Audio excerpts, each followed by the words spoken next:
natural. Sheto Inzwaje tumisa mukuruke Inzwa mshauri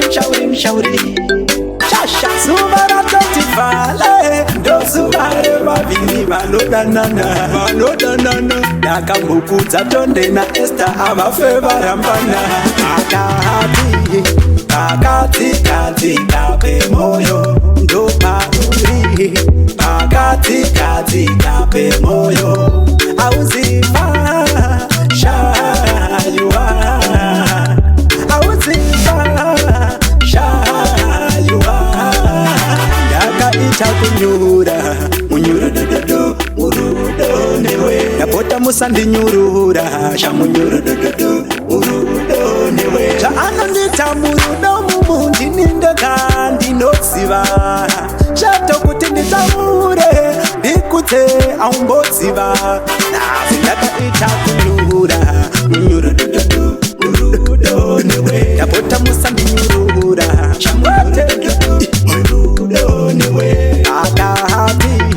Pakati kape moyo Ndo pauri Pakati kape moyo Auzifa Shayua Auzifa Shayua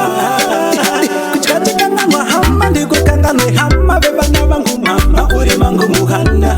Kubando bara Voona tetukana Ezo mangana Voona tesasana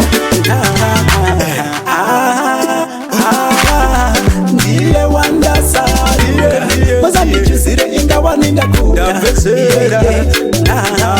Muda mkuta Ndiye wanda sari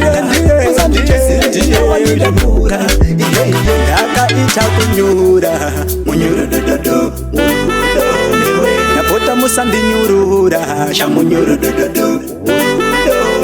Cha anandita murudo Mumundi ninda kandi nosiva Shato kuti nitamure Nikute aumboziva Nazinaka ita kunyura Munyura dododo Urudo newe Yapota musandi nyurura Shamwate Urudo newe Samanyanga borita Manjino ninakita Kudai matangita Wilo Pakati kape moyo Umoyo ahupe pakakatu Pakati kape moyo Shedozo unyanye